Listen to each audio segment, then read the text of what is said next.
Hello everyone, welcome back to study club. इस video से हम केमिस्ट्री का जो मैंने आपको बोला था कि हम बेसिक्स ऑफ केमिस्ट्री स्टार्ट करेंगे, वो हम स्टार्ट कर रहे हैं। ये कोई चैप्टर नहीं है। मैंने बताया था ना कि केमिस्ट्री पढ़ने से पहले देखो फिजिक्स और बायो एक सेकंड के लिए आप जो चैप्टर्स है वो डायरेक्टली पढ़ सकते हो, लेकिन केमिस्ट्री एक ऐसा सब्जेक्ट है जिसके जो बेसिक टॉपिक्स हैं अगर वो आपको समझ में नहीं आए ना तो आपके लिए आगे के जो टॉपिक्स हैं उसे समझने में थोड़ा डिफिकल्टी आएगा। इसलिए ये एक बेसिक्स ऑफ केमिस्ट्री का एक सीरीज है जिसमें फर्स्ट वीडियो है इस सीरीज का।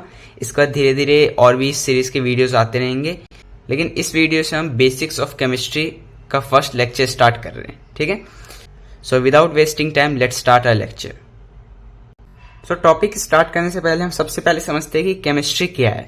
देखो, chemistry is the study of composition, structure, properties etcetera. It is concerned mostly with atoms. तो केमिस्ट्री क्या है, सबसे पहले मैं एक चीज और क्लियर कर दूं। केमिस्ट्री में जब भी हम पढ़ रहे हैं तो हम यहाँ पे नॉन लिविंग थिंग्स की बात करेंगे जो लिविंग नहीं है। ठीक है, जब लिविंग थिंग्स की बात करने लगेंगे तो बायोलॉजी में आ जाएगा। तो केमिस्ट्री में हम क्या पढ़ते हैं, यहाँ पे किसी भी ऑब्जेक्ट का विच इज नॉन लिविंग, उसका कॉम्पोजिशन, वो उसका स्ट्रक्चर, वो उसका क्या स्ट्रक्चर है, कैसे उसका फॉर्मेशन है, और उसके प्रॉपर्टीज, उसके क्या क्या प्रॉपर्टीज हैं, इनके बारे में पढ़ते हैं। और केमिस्ट्री में एटम्स का आपने नाम सुना होगा, तो इसमें मोस्टली बेसिक में देखो सबसे पहले आपको एटम समझना है, एटम के बाद और हम आगे टॉपिक्स पे जाएंगे, लेकिन इसमें बेसिक जो है वो एटम्स के बारे में हम ज्यादा पढ़ते हैं। अब देखो, इस वीडियो में सबसे पहले हम पढ़ रहे हैं कि ये चार टर्म्स आपने सुने होंगे, एटम्स, मॉलिक्यूल्स, एलिमेंट, कंपाउंड। इन्हें मैं पहले एक एक करके एक्सप्लेन करता हूँ। देखो, सबसे पहले atoms. An atom is a building block of matter, smallest entity of the substance. देखो, इस सेंटेंस का क्या मतलब है, बहुत बेसिक अभी हम चल रहे हैं। ठीक है, देखो एटम क्या होता है, एक एटम किसी भी मैटर का, किसी भी सब्सटेंस का बिल्डिंग ब्लॉक है, the smallest entity of that substance. मतलब आपके अराउंड कोई सी भी नॉन लिविंग चीज है, कोई सी मतलब कुछ भी हो, अगर वो नॉन लिविंग है, जैसे टेबल है, फैन है, बेड है, आपकी नोटबुक है, पेन है, पेंसिल है, कुछ भी, what ever it is, if it is non living thing, the smallest entity is atom. It means that object is made up of smallest particle, that is atom. मतलब वो जो हमारे पास object है, वो जो हमारे पास चीज है, सब्सटेंस है, वो उसका जो सबसे स्मॉलेस्ट पार्टिकल है वो एटम है। मतलब वो बहुत सारे एटम से मिलके बना है। ठीक है, अब देखो, आई होप एटम आपको समझ में आ गया होगा। देखो, वैसे बहुत बेसिक टॉपिक है, फिर भी मैं एक बार क्विकली समझा दे रहा हूँ जिससे कोई डाउट ना रहे। देखो, अब एटम के बाद मॉलिक्यूल, रुको पहले हम एलिमेंट समझते हैं, इसका रीजन मैं बताऊंगा। तो ऐसा समझो, आपकी एटम तो मैंने कहा, जैसे देखो मान लो ये हमारे पास एक बॉक्स है, ठीक है, ये हमारा, और ये एटम जो है हमारे पास, ये सेम एटम है, मतलब इसकी प्रॉपर्टी सेम है, इसका जो फिजिकल प्रॉपर्टी हो या केमिकल प्रॉपर्टी हो सब सेम है। ठीक है, तो ये हमारे पास एक एटम है। तो एटम तो देखो, इसमें मैं कहूं कि इस बॉक्स में बहुत सारे एटम रखे हैं, मतलब एक एटम, दो, तीन, या अनकाउंटेबल एटम रखे हैं, बहुत सारे। लेकिन अगर मैं इस बॉक्स को as a one entity count करूं तो मैं कहूंगा कि ये एलिमेंट है। ठीक है, तो देखो अब डेफिनेशन पढ़ो। An element is a pure chemical substance containing one type of atom. जब बहुत सारे एटम्स एक साथ आ जाते हैं, यहाँ पे रिएक्ट करने की बात नहीं हो रही, रिएक्ट करेंगे उससे हम कुछ और बोलते हैं, अभी मैं बताऊंगा। लेकिन जब मान लो ऑक्सीजन के एक एटम है, दो एटम है, तीन एटम है, चार है, पांच है, 1000, लाख, करोड़, बहुत सारे, तो सारे जब एक जगह एक साथ रखे हैं, एक जगह पे हैं, तो मैं कहूंगा कि यहाँ पे बहुत सारे एटम्स है ऑक्सीजन के। लेकिन अगर मैं एज अ वन एंटिटी बोलूं तो मैं बोलूंगा कि ये ऑक्सीजन एलिमेंट है। आप समझ रहे हो, एटम एक सिंगल एंटिटी है, और अगर बहुत सारे एटम्स है, उसको अगर मैं एक बार बोलना चाहूं कि ये क्या है, तो मैं बोलूंगा ये एलिमेंट है। और एलिमेंट किसका है, जो एटम होगा। अगर एटम मान लो यहाँ पे बहुत सारे ऑक्सीजन का है, तो मैं बोलूंगा ये ऑक्सीजन का एक एलिमेंट है। ठीक है, मतलब element is nothing but the group of atoms of same type. ठीक है, एटम का ग्रुप जिसमें सारे एटम सेम टाइप के हो उसे एलिमेंट बोलते हैं। सो आई होप अब आपको एटम और एलिमेंट समझ में आ गया होगा, और इनका डिफरेंस भी समझ में आ गया होगा। डिफरेंस क्या, सिंपल है कि एटम स्मॉलेस्ट एंटिटी है किसी भी सब्सटेंस का, और वो एक सिंगल यूनिट है। लेकिन जब बहुत सारे एटम्स कंबाइन हो जाते हैं, मिल जाते हैं, यहाँ रिएक्ट करने की बात नहीं हो रही, बस मिल जाते हैं, मतलब एक जगह अगर रखे हुए ऐसे समझो, तो उसे एक एलिमेंट बोलेंगे। यहाँ पे एक कंडीशन है जो बहुत ज्यादा इंपॉर्टेंट है, और वो ये है कि एलिमेंट हम तभी बोलेंगे जब सारे एटम सेम हो। मतलब अगर यहाँ पे 100 ऑक्सीजन के एटम रखे हैं तो हम ये अगर कंबाइन में, फिर एटम में हम बोल सकते हैं कि हाँ 100 ऑक्सीजन के एटम है और जितने भी नाइट्रोजन के एटम हो, लेकिन हम इसे ये नहीं बोलेंगे कंबाइन में कि ये कोई एलिमेंट, क्योंकि एलिमेंट में सिर्फ एक ही एटम होगा। ठीक है, अब देखो, अब हम समझते हैं, एटम आपको समझ में आ गया, एलिमेंट आपको समझ में आ गया, अब हम समझते हैं मॉलिक्यूल्स। अब देखो, आप एक चीज नोटिस करो तो हमारे वर्ल्ड में जितने भी ऑब्जेक्ट्स हैं, जितने भी थिंग्स हैं, वो आप अगर नोटिस करो तो आप देखोगे कि कोई सा भी चीज ना एक सिंगल एटम से मिलकर नहीं बना होगा। जैसे हमारे पास ये पेन है, हमारे पास ये पेज है, आपके पास, आप जिस नोटबुक में नोट कर रहे होगे, तो वो सब चीजें आप देखोगे किसी भी एक एटम से नहीं बना है। ये पेन किसी एक एटम से बन ही नहीं सकता है, इसमें बहुत सारे डिफरेंट एटम को कंबाइन किया गया, केमिकली रिएक्ट करवाया गया, तब जाके ये पेन बना है। ठीक है, इसलिए ऑलमोस्ट हमारी अराउंड जितनी भी चीजें होती है ना, वो एक एटम से नहीं बनी होती है, वो मिक्सचर ऑफ एटम्स का रिजल्ट होता है। ठीक है, तो देखो मॉलिक्यूल क्या है। A molecule is a group of atom chemically bonded to each other. It can have atom of same type और डिफरेंट। ठीक है, अब इसका भी मतलब मैं बताता हूँ। देखो, एक मॉलिक्यूल जो है ये ग्रुप ऑफ एटम्स है, मतलब एक सिंगल एटम नहीं है। सिंगल एटम होगा तो उसे तो हम सिंपली एटम बोलेंगे, लेकिन जब ग्रुप ऑफ एटम कंबाइन हो जाते हैं केमिकली, ठीक है, यहाँ पे एलिमेंट की तरह एक जगह रखने की बात नहीं हो रही, यहाँ पे केमिकली रिएक्ट करने की बात हो रही है कि मॉलिक्यूल में वो चीजें जो हमारे डिफरेंट एटम्स है वो केमिकली रिएक्ट करेंगे। ठीक है, टू ईच अदर, एक दूसरे के साथ। ठीक है, it can have atom of same type और डिफरेंट। अब ये भी हो सकता है कि दो ऑक्सीजन के एटम है वो आपस में रिएक्ट कर ले। ठीक है, या फिर ऑक्सीजन और नाइट्रोजन दो अलग अलग एटम हैं, तो ऑक्सीजन और नाइट्रोजन मिलके रिएक्ट करे तो वो एक डिफरेंट मॉलिक्यूल बनेगा। या फिर ऑक्सीजन और ऑक्सीजन खुद रिएक्ट कर रहे हैं तो वो भी डिफरेंट मॉलिक्यूल बनेगा। ठीक है, तो ग्रुप ऑफ एटम जब रिएक्ट कर रहे हैं, वो सेम टाइप के भी एटम हो सकते हैं, वो डिफरेंट टाइप के भी एटम हो सकते हैं। अब देखो, मैं मॉलिक्यूल को थोड़ा और आपको क्लियरिटी मिलेगी जब आपको कंपाउंड समझ में आ जाएगा। देखो कंपाउंड क्या होता है, अब आपको ये दोनों सेम लगे, बट मैं आपको समझाता हूं कि डिफरेंस क्या है। देखो, a compound contains atom of different element chemically bonded together. एक कंपाउंड जो है वो, उसमें बहुत सारे एटम्स होते हैं डिफरेंट एलिमेंट के, केमिकली बॉन्डेड टुगेदर। वो केमिकली बॉन्डेड टुगेदर का मतलब है कि आपस में उन्होंने केमिकली रिएक्ट कर रखा है। मतलब एक कंपाउंड जो होता है डिफरेंट एटम्स का ग्रुप होता है which have chemically bonded together. समझ रहे हो? अब देखो, मॉलिक्यूल और कंपाउंड में एक डिफरेंस तो यहाँ पे आपको दिख रहा है कि मॉलिक्यूल भी ग्रुप ऑफ एटम होता है जिन्होंने केमिकली बॉन्ड बनाया हुआ है, बट वो सेम टाइप का भी हो सकता है, डिफरेंट टाइप का भी हो सकता है। ठीक है, लेकिन कंपाउंड सिर्फ डिफरेंट टाइप का ही होगा। अगर सेम टाइप का है तो उसे हम मॉलिक्यूल ही बोलेंगे। अब देखो, मेजर डिफरेंस जो है मॉलिक्यूल में और कंपाउंड में, उसे समझाता हूँ। तो देखो, जैसे लेट सपोज कि हमारे पास एक कंटेनर है जिसमें हमने वाटर फिल कर रखा है। वाटर का केमिकल फॉर्मूला क्या होता है? आई होप आप सबको ये तो पता होगा कि H2O होता है। ठीक है, तो अब देखो, इसमें पूरा पानी भरा हुआ है। ठीक है, तो अगर मैं ये कहूं कि इसमें कौन सा कंपाउंड है, तो आप ये बोलोगे कि इसमें H2O कंपाउंड है। लेकिन अगर इसको मैं जूम करके और देखूं, वैसे नेकेड आई से आप नहीं देख सकते हो, लेकिन मैं समझाने के बोल रहा हूं कि अगर आप इसको जूम करके और देखो, अगर समझने का ट्राई करूं, तो इस वाटर में आपको बहुत सारे ऐसे H2O का एक, यहाँ पे एक ग्रुप दिखेगा,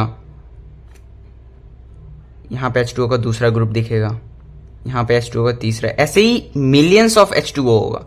और यहाँ पे हर H2O जो यहाँ सिंगल एंटिटी है, इसको हम बोलेंगे H2O का एक मॉलिक्यूल है। ठीक है, 1 H2O मॉलिक्यूल। आप समझ में आ रहा है आपको? अगर मैं इसे एज अ सिंगल यूनिट बात करूं तो मैं ये कहूंगा कि ये वाटर जो है, अगर केमिस्ट्री की लैंग्वेज में बात करें तो ये H2O कंपाउंड है। लेकिन अगर इसको मैं जूम करके, मैग्नीफाई करके और देखने का ट्राई करूं तो मैं इसमें देखूंगा कि H2O के ऐसे बहुत सारे ग्रुप्स हैं जो आपस में, ये H2O आपस में केमिकली बॉन्ड होगा, ये H2O आपस में केमिकली बॉन्ड होगा, ये H2O आपस में केमिकली बॉन्ड होगा। ऐसी मिलियंस ट्रिलियंस ऑफ H2O होगा जो हर H2O मॉलिक्यूल कहलाएगा। मतलब millions trillions of H2O molecule present होगा इस कंपाउंड में। तो इतना कुछ अब पढ़ने के बाद एक कंक्लूजन और आप निकाल सकते हो, वो क्या है कि एलिमेंट का जो स्मॉलेस्ट एंटिटी है वो एटम है, और कंपाउंड का जो स्मॉलेस्ट एंटिटी है वो मॉलिक्यूल है। इसका ये मतलब है कि मान लो हमारे पास एक कंटेनर है, बहुत सारा लिक्विड नाइट्रोजन रखा हुआ है। ठीक है, तो इसका ये मतलब है कि इसे मैं बोलूंगा ये एक नाइट्रोजन एलिमेंट है। ठीक है, नाइट्रोजन एलिमेंट। बट मैं इसे जूम करके देखूं तो इसमें मुझे बहुत सारे नाइट्रोजन के एटम मिलेंगे। तो इसका ये मतलब हुआ कि बहुत सारे नाइट्रोजन एटम को एक कंटेनर में रखा गया है ना, मतलब बहुत सारे millions trillions of nitrogen atom, और उसे हम कंबाइन करके क्या बोल रहे हैं, ये नाइट्रोजन एलिमेंट है। वैसे ही मान लो कोई कंपाउंड ले लो, कंपाउंड क्या होगा, ग्रुप ऑफ एटम होगा, वाटर ही लेते हैं हम, ठीक है। तो मान लो इसमें बहुत सारा लिक्विड रखा हुआ है विच इज वाटर। तो अगर मैं इसे बोलूँ तो इसे मैं बोलूंगा कि ये H2O कंपाउंड है, ठीक है, ये क्या है, H2O कंपाउंड। लेकिन इसे भी मैं अगर बहुत ज़्यादा क्लैरिफाई जूम करके देखूं तो मुझे समझ में आएगा कि इसमें H2O के ऐसे बहुत सारे मॉलिक्यूल प्रेजेंट है। मतलब H2O का एक ग्रुप ये, ऐसे ही बहुत सारे, मतलब मिलियंस में H2O के ग्रुप होंगे, जिसे हम क्या बोलते हैं, मॉलिक्यूल। तो एलिमेंट का स्मॉलेस्ट एंटिटी क्या होगा, एटम, और कंपाउंड का स्मॉलेस्ट एंटिटी क्या होगा, मॉलिक्यूल, ठीक है। सो अब स्टार्टिंग से हम देख रहे हैं कि जब से हमने केमिस्ट्री के बारे में पढ़ना स्टार्ट किया तो सबसे पहले हमने एटम पढ़ा, फिर हमने मॉलिक्यूल के बारे में पढ़ा जो कि एटम्स का एक ग्रुप है, फिर हमने एलिमेंट के बारे में पढ़ा जिसमें हमने देखा कि जब बहुत सारे एटम्स कंबाइन होते हैं एक साथ तो उसे हम एलिमेंट कहते हैं। फिर कंपाउंड के बारे में पढ़ा जिसमें 2 और more types of atom chemically bond बनाते हैं तो उसे कंपाउंड बोलते हैं। तो हर एक टॉपिक में, हर एक टर्म में हमने देखा कि एटम कॉमन है, एटम सब में आ रहा है। तो अब हम देखते हैं कि एक एटम का स्ट्रक्चर क्या होता है और एटम के सब एटॉमिक पार्टिकल्स क्या होते हैं। देखो, no doubt atom smallest entity है किसी भी ऑब्जेक्ट का। एटम को हम एक स्मॉलेस्ट एंटिटी के तरह ही पढ़ते हैं, हम इसे समझते हैं कि ये हमारे वर्ल्ड का सबसे स्मॉलेस्ट यूनिट है, बट स्टिल इसमें इसके भी सब एटॉमिक पार्टिकल्स होते हैं। देखो, सबसे पहले एटम का स्ट्रक्चर क्या होता है। एटम का स्ट्रक्चर स्फेरिकल होता है, ठीक है। एक एटम में सबसे सेंटर में न्यूक्लियस होता है, ठीक है। ये जो है ये हमारा न्यूक्लियस है जिसमें प्रोटॉन होता है और न्यूट्रॉन होता है, और उसके अराउंड ऐसे स्फेरिकल शेल होते हैं, इसे शेल बोलते हैं, ठीक है। First shell, second, third and fourth. 10th तक आपको 4th तक ही पढ़ना है, इतना इनफ है। अब देखो, जो हमारा न्यूक्लियस होता है उसमें प्रोटॉन और न्यूट्रॉन होता है, और जो शेल होता है इसमें इलेक्ट्रॉन्स रिवॉल्व करते रहते हैं। अब देखो, मैं और डिटेल में आपको समझाता हूँ। देखो, यहाँ पे आपको समझाने के लिए मैंने एक और रफ फिगर बनाया है एटम का, उसे देख के और हम समझते हैं, मैं और आपको समझाने का ट्राई करता हूँ। उससे पहले देखो, एटम्स के सब एटॉमिक पार्टिकल्स में बोल रहा था, 3 सब एटॉमिक पार्टिकल्स होते हैं, पहले ये जान लो। एक होता है इलेक्ट्रॉन जो नेगेटिव चार्ज होता है जिसपे, एक होता है प्रोटॉन जो पॉजिटिव चार्ज होता है, और एक होता है न्यूट्रॉन जो न्यूट्रल होता है, ठीक है। तो ये 3 पार्टिकल्स होते हैं सब एटॉमिक पार्टिकल्स जो एटम के अंदर होते हैं। अब देखो, एटम के सबसे सेंटर में न्यूक्लियस होता है, और न्यूक्लियस में क्या होता है, न्यूक्लियस में हमारा प्रोटॉन होता है जिसपे पॉजिटिव चार्ज है, और न्यूट्रॉन होता है जिसपे नो चार्ज, मतलब 0, न्यूट्रल। इसके अराउंड इलेक्ट्रॉन्स रिवॉल्व करते रहते हैं, मतलब ये कंटिन्यूसली ऐसे इसके चारों तरफ चक्कर लगाते रहते हैं, घूम रहे हैं, ये रिवॉल्व कर रहे हैं, ठीक है। तो ये एक एटम का स्ट्रक्चर था। इसके बारे में बहुत चीजें अभी पढ़ना है, वो आगे हम पढ़ेंगे। अब देखो, तीनों जो इसके सब एटॉमिक पार्टिकल्स है उसके बारे में पढ़ते हैं। देखो, प्रोटॉन आर सब atomic particle with positive charge. Proton एक हमारा सब एटॉमिक पार्टिकल्स है एटम का जिसका चार्ज क्या होता है, positive. It's placed in nucleus. ये कहाँ पे होता है, ये हमारा होता है न्यूक्लियस में। चार्ज क्या है इसे हम देखो, मैं आपको आगे समझाता हूँ, पहले तीनों का डेफिनेशन देख लेते हैं। अब देखो, दूसरा इलेक्ट्रॉन। इलेक्ट्रॉन इज अ सब एटॉमिक पार्टिकल। इलेक्ट्रॉन हमारा अगेन एक सब एटॉमिक पार्टिकल है जिसका चार्ज क्या होता है, एक नेगेटिव चार्ज होता है। It always revolves around nucleus in shell. मतलब ये जो हमारे पास शेल है ना, फर्स्ट सेकेंड थर्ड, तो ये हमारा शेल होते हैं, मतलब first shell, second shell, third shell. ऐसे 4 शेल तक हमें पढ़ने हैं, 4 शेल के बाद कोई जरूरत नहीं है, इतना इनफ है हमारे लिए। तो इन शेल में इलेक्ट्रॉन्स रिवॉल्व करते रहते हैं, ठीक है, ये रिवॉल्व कर रहे हैं कंटिन्यूसली, और इलेक्ट्रॉन का चार्ज होता है अभी मैं बताऊंगा आपको, ठीक है। और देखो, तीसरा होता है neutron. A neutron is a neutral subatomic particle present in nucleus. तो सबसे सिंपल है, न्यूट्रॉन हमारा एक सब एटॉमिक पार्टिकल्स है जो हमारे न्यूक्लियस में प्रेजेंट होता है। प्रोटॉन भी हमारे न्यूक्लियस में प्रेजेंट होता है, और न्यूट्रॉन का चार्ज क्या है, न्यूट्रल, मतलब नो चार्ज। अब देखो, मैंने बोला कि इसका तो नो चार्ज है तो कोई प्रॉब्लम ही नहीं है चार्ज का, हमें क्या है नहीं है। लेकिन प्रोटॉन्स और इलेक्ट्रॉन्स पे चार्ज होते हैं, देखो अब प्रोटॉन का चार्ज और इलेक्ट्रॉन के चार्ज को हम समझते हैं। देखो प्रोटॉन का चार्ज क्या होता है, 1.6 into 10 to the power -19 coulomb. Coulomb जो होता है हमारे चार्ज का यूनिट होता है। क्या है चार्ज, 1.6 और 10 टू द पावर -19 का क्या मतलब है, 10 का पावर -19 है ना। ये अगर ऊपर जाएगा तो -19 हो गया, वही है। ठीक है, आपको समझ में आ रहा है। ये देखो कितना कम चार्ज है, 1.6 अपॉन 10 टू द पावर -19 मतलब 10 इंटू 10 इंटू 10 ऐसे 19 बार।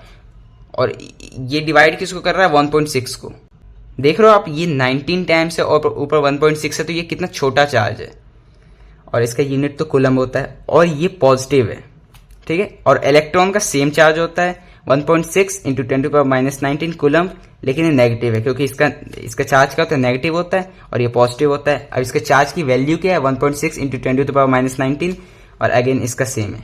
अब नंबर से आप देखो ये कितने छोटे चार्ज है। और न्यूट्रॉन का तो कोई चार्ज है ही नहीं, तो ये न्यूट्रल है।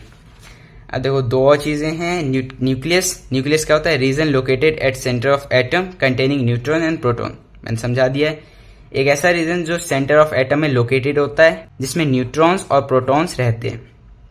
सेकेंड चीज है हमारा इलेक्ट्रॉनिक शेल।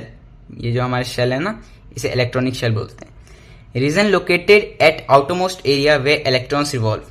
हमारा ये न्यूक्लियस जो है, इसके चारों तरफ जो शेल हैं, इसे हम इलेक्ट्रॉनिक शेल बोलते हैं। और इसमें क्या होता है, इसमें इलेक्ट्रॉन्स होते हैं जो कंटिन्यूसली रिवॉल्व कर रहे होते हैं। सो ये था हमारा सब एटॉमिक पार्टिकल्स। आई होप आपको समझ में आ गया होगा, बहुत सिंपल है। एक बार और क्विकली समझा देता हूँ। एटम का स्ट्रक्चर हमारा स्फेरिकल होता है, सेंटर में न्यूक्लियस होता है, न्यूक्लियस में प्रोटॉन और न्यूट्रॉन होता है, प्रोटॉन का पॉजिटिव चार्ज, न्यूट्रॉन का न्यूट्रल चार्ज। न्यूक्लियस के अराउंड शेल होते हैं जिसे इलेक्ट्रॉनिक शेल बोलते हैं, जिसमें इलेक्ट्रॉन्स होते हैं। इलेक्ट्रॉन पे नेगेटिव चार्ज होता है और इलेक्ट्रॉन इसमें कंटिन्यूसली रिवॉल्व कर रहे होते हैं।